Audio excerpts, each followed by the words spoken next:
They were supposed to save lives, yet tonight millions of Americans are staring at their medicine bottles, asking the unthinkable. What if the cure is the poison? Over the past few years, the FDA has quietly ordered waves of recalls sweeping across pharmacies nationwide, pulling 6 of the most common blood pressure medicines off store shelves.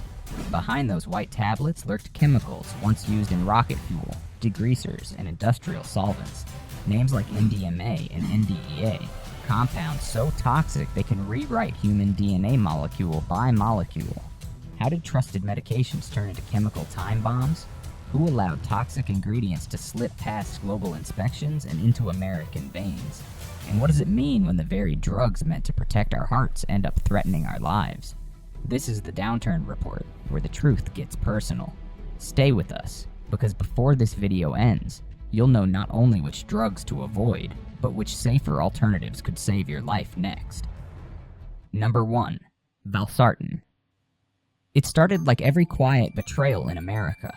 Slow, invisible, and swallowed without question. Valsartan wasn't some obscure drug. It was the nation's daily heartbeat, tucked into the breakfast routines of millions. Every morning, retirees lined up their little orange bottles like soldiers, trusting that what they swallowed would guard them, not gut them. But behind that innocent white tablet lurked a secret worthy of a courtroom thriller. When the FDA exposed that certain batches of valsartan were contaminated with MDMA and NDEA, chemicals once used in rocket fuel and industrial solvents. The shock rippled through the country like a bad blood test gone national. The drug meant to protect the heart had been silently feeding Americans a slow-burning poison. It was as if the system handed out grenades and called them vitamins. The scandal was born in the shadows of global outsourcing, where made cheaper replaced made safer. Zhejiang Huahai Pharmaceutical in China, the supplier of valsartan's active ingredient, looked less like a pharmaceutical facility and more like the set of a dystopian factory film.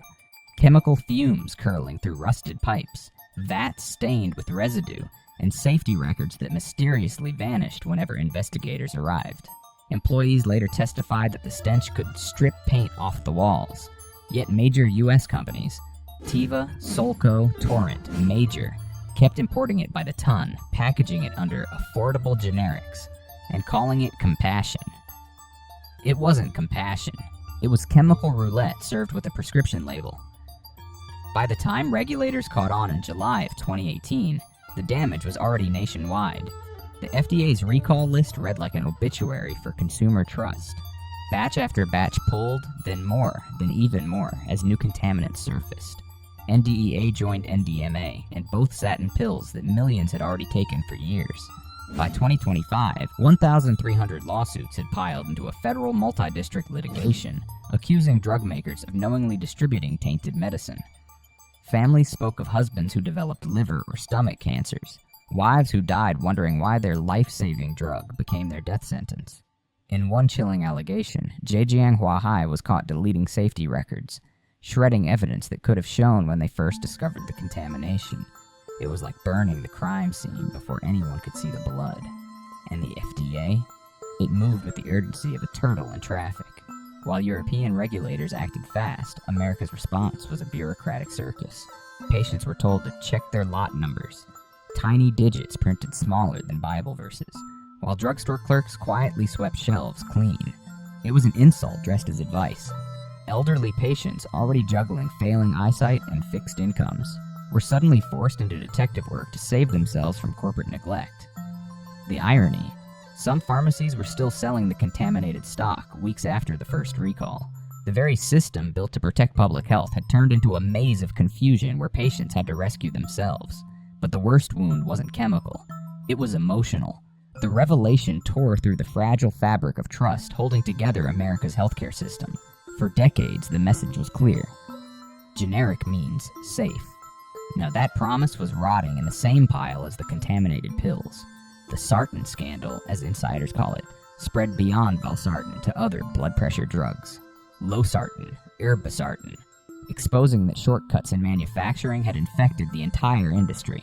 Experts discovered that in pursuit of lower costs, some companies reused solvents, modified chemical routes, or skipped impurity checks altogether. It was like cooking leftovers from last week and serving them at a hospital buffet. Disgusting, dangerous, and dressed up as efficiency. For the working class Americans who lived through it, this wasn't a story about medicine. It was about betrayal.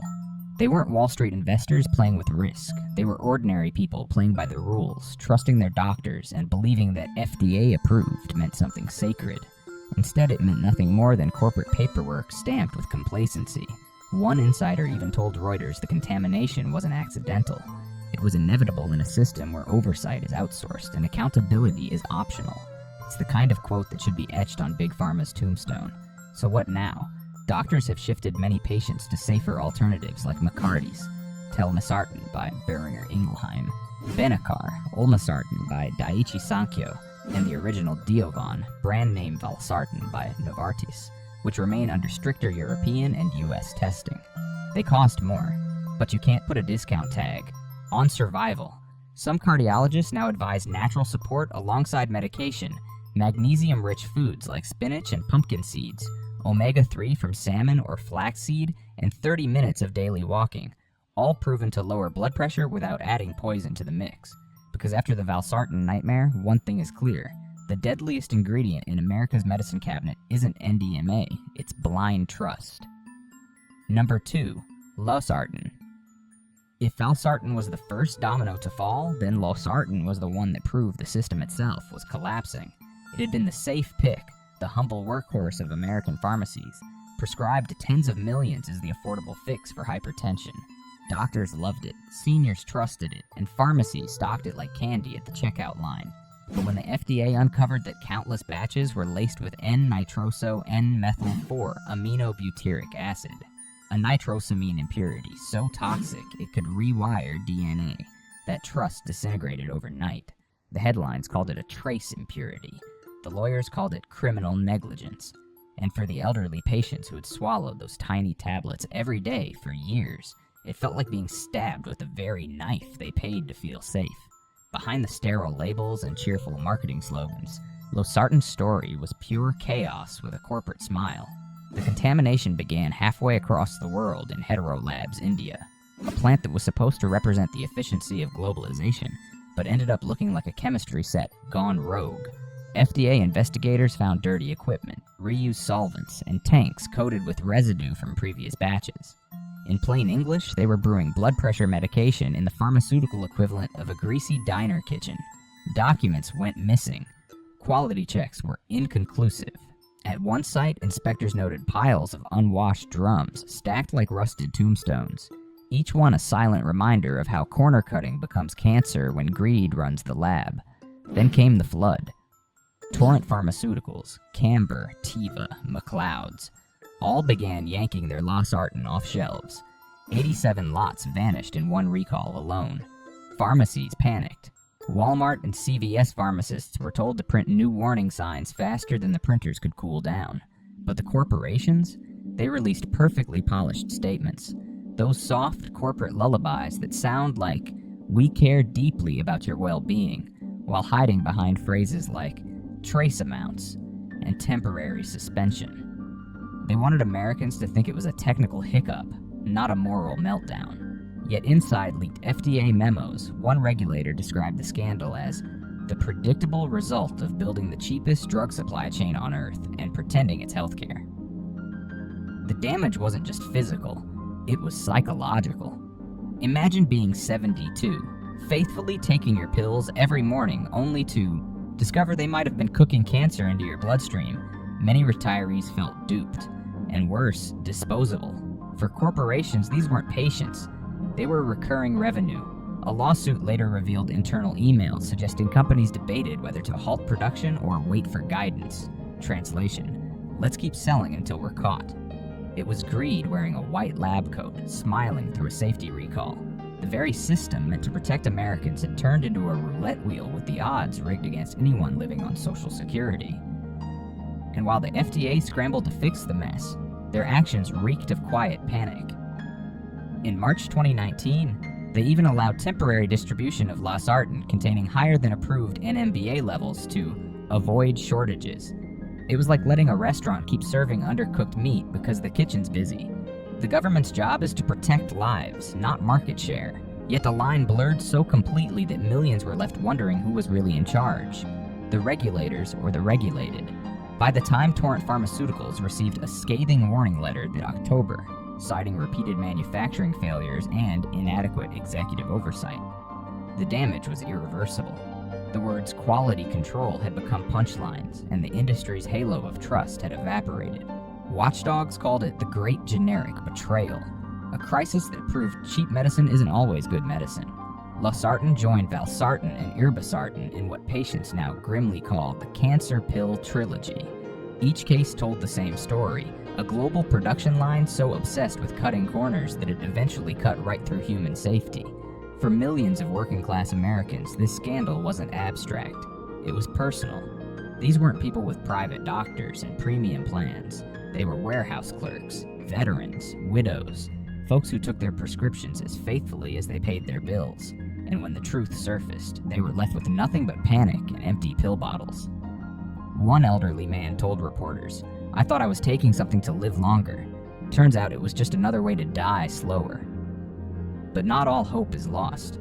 For those needing reliable alternatives, Edarbi, Azilsartan by Takeda, NX Forge HCT, Amlodipine Valsartan HCTZ by Novartis remain under stricter European and US quality supervision. Even Merck's brand name Cozar, the original losartan, still follows high-standard production lines far removed from the murky offshore factories. Yes, they're pricier, but peace of mind isn't supposed to come on clearance. And beyond pills, doctors remind patients that diet and exercise still work. Cutting sodium, staying hydrated, and walking daily can tame blood pressure without gambling your health on a factory in another hemisphere.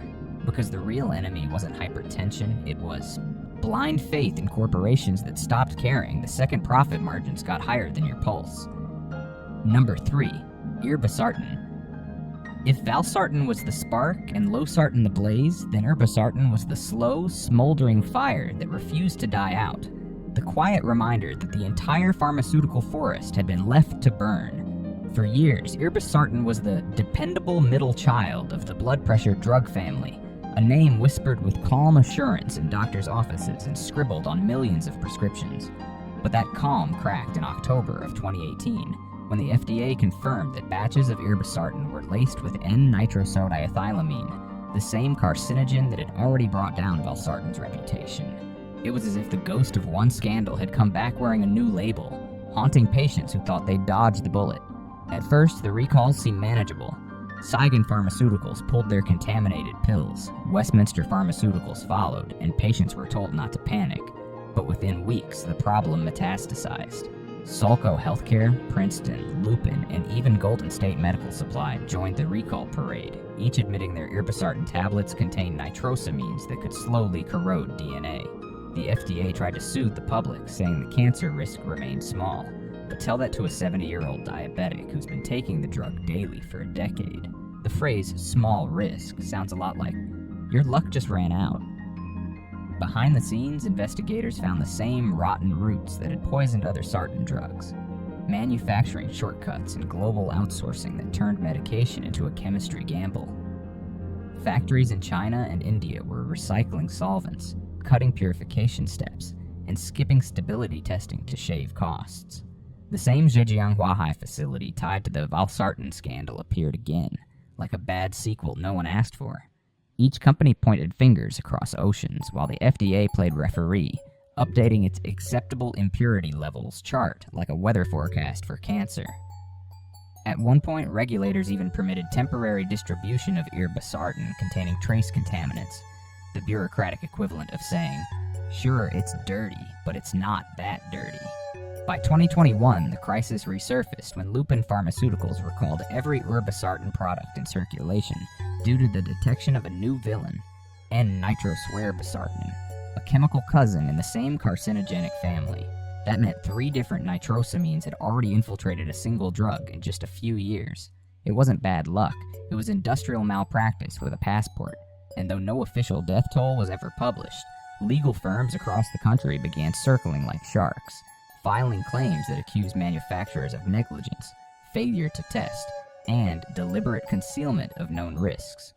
Lawyers argued that irbesartan had become a chemical slow drip, not enough to kill instantly, but enough to make you wonder if every heartbeat came with a countdown. The tragedy was compounded by the confusion it left in its wake. Many Americans, especially those on Medicare, were terrified to refill their prescriptions. Pharmacists couldn't promise safety because the FDA's own recall lists changed weekly. One week, a batch was safe. The next, it wasn't. It became a national guessing game played with human lives. Even doctors grew wary, pushing patients toward more expensive brand-name alternatives like Avapro, or urging them to switch classes entirely. For the working class, already struggling under inflation and healthcare bills, that meant paying triple for the same peace of mind they once got for $10. As one Florida retiree said, "They tell us not to worry, but they're the ones selling poison by the bottle." The scandal exposed how fragile the foundation of cheap medicine truly is. Nitrosamines like NDEA and NMBA didn't magically appear. They were created through negligence, sloppy chemistry, and an industry-wide addiction to cost-cutting. Yet the response from regulators and corporations felt more like damage control than accountability.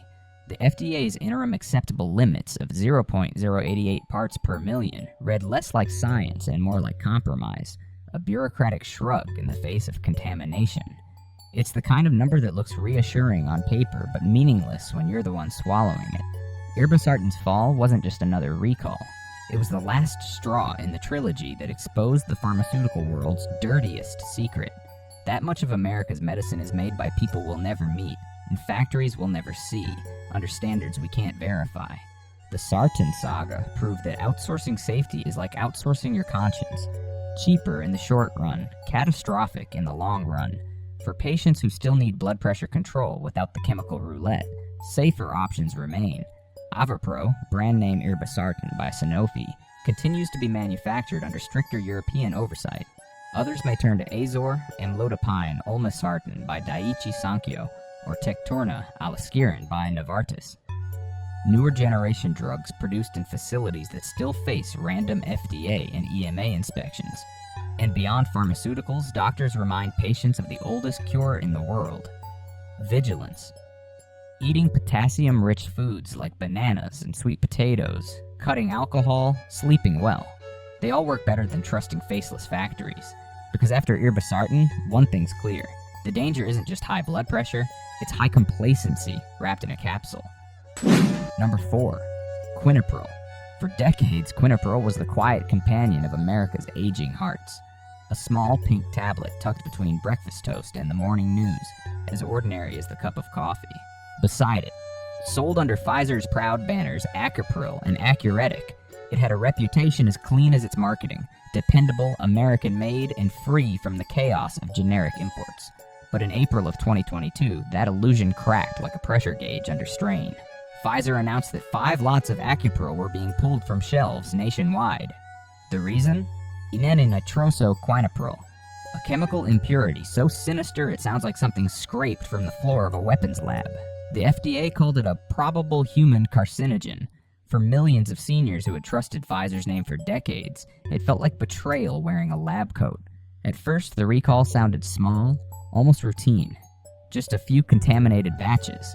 Pfizer assured, nothing to panic over.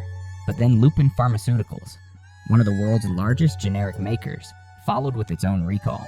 Suddenly it wasn't an isolated hiccup, it was another chapter in Big Pharma's long-running horror anthology. The nitrosamine saga. Once again, traces of cancer-causing molecules had crept into the bloodstream of American medicine.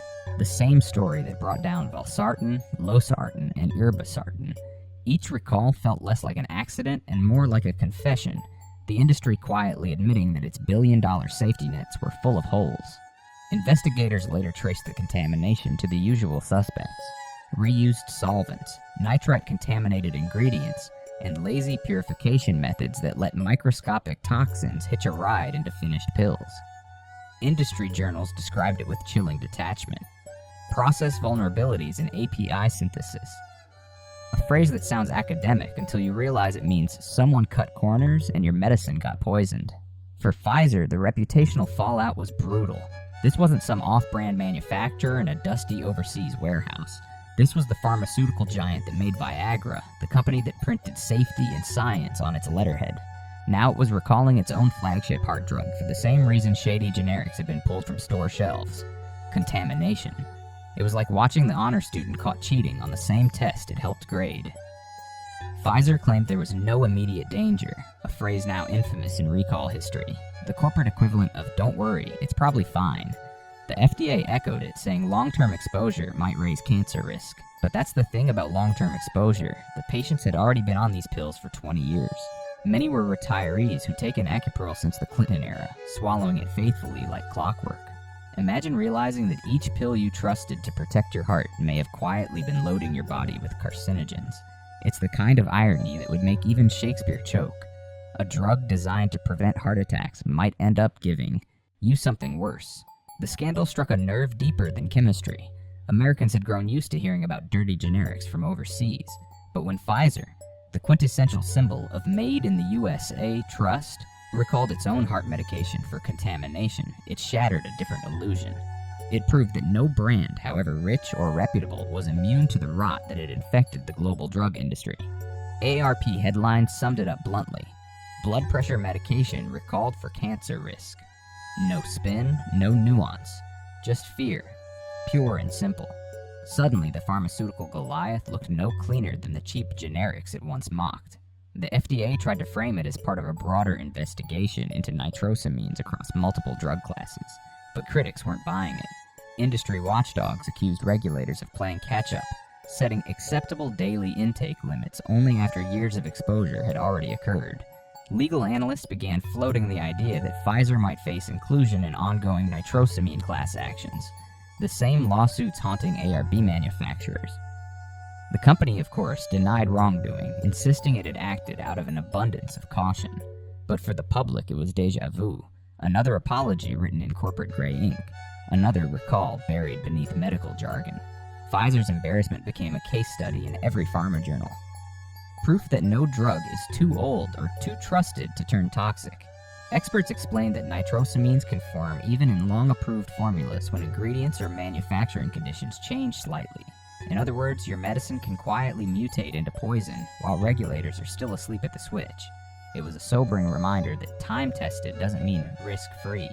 The same pill that once symbolized stability had become the embodiment of uncertainty, a metaphorical Trojan horse of modern medicine. For patients left rattled by the recall, doctors advised switching to safer alternatives like Lotensin, Benazepril by Novartis, Lisinopril, Zestril by AstraZeneca, or Altas, Ramipril by Aventis, which undergo stricter impurity screening under current FDA and EMA oversight. They cost more, yes, but after Acapril's fall from grace, cheap and trusted suddenly sounded like a contradiction. Some physicians even recommended supplementing treatment with natural aids, garlic extract, omega-3 fish oil, and potassium-rich foods like spinach.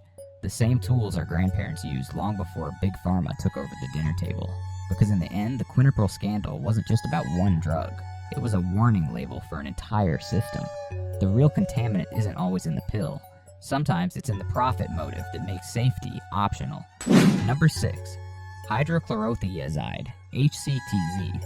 For decades, hydrochlorothiazide, TAMPER, or HCTZ, as it appears in millions of medical charts, was the plain, dependable workhorse of American blood pressure treatment. It wasn't glamorous like the newer pills, nor did it make headlines. It was the cheap, steady companion that doctors prescribed the way people recommend aspirin: simple, proven, harmless. But as it turns out, that sense of safety was more illusion than fact. In August of 2020, the FDA quietly slipped in a small but seismic change to HCTZ's official label, a cancer warning. The humble water pill that had been handed out like Tic Tacs for 50 years now carried a caution that it could increase the risk of skin cancer, including basal cell carcinoma and squamous cell carcinoma. The agency's tone was clinical, almost casual, just one extra case per 16,000 patients per year. But scale that to the tens of millions taking HCTZ, and it stops sounding like reassurance and starts sounding like a silent epidemic hiding in plain sight. This revelation hit like a slow-motion scandal, not explosive, but unsettling, the kind of news that seeps into public awareness and never really leaves. The irony was cruel. A drug meant to protect your heart might quietly harm your skin, the body's first defense. The FDA's safety bulletin urged doctors to counsel patients about sun protection and regular skin exams, as if sunscreen could undo decades of exposure. It was the bureaucratic version of wear a hat and hope for the best. To many patients, especially the elderly who'd taken HCTZ for years, it felt like betrayal with fine print. They'd trusted this pill more than their politicians, and now they learned it might have been burning them from the outside in. Scientists had been whispering about this link for years. Danish researchers sounded the first real alarm back in 2017, uncovering a sharp rise in lip cancer among heavy HCTZ users. By 2022, a European meta-analysis confirmed what many feared. The longer you took it, the higher your risk climbed. Then in 2023, Canadian scientists added melanoma to the list. One dermatologist put it bluntly: if hydrochlorothiazide were a new drug today, it probably wouldn't pass modern safety standards. Yet it remains on the market, not because it's safe, but because it's too entrenched to remove without shaking the foundation of American medicine. You can't just recall a drug that half the country relies on to stay alive. You manage the optics instead. That's exactly what the FDA did. Rather than yank it off the shelves, they issued what critics call a soft recall. Change the label, shift the liability, and move on. There was no dramatic press conference, no emergency ban, just a quiet memo and a shrug disguised as science. The message was clear. HCTZ isn't dangerous enough to stop, just dangerous enough to disclaim. This decision split the medical community.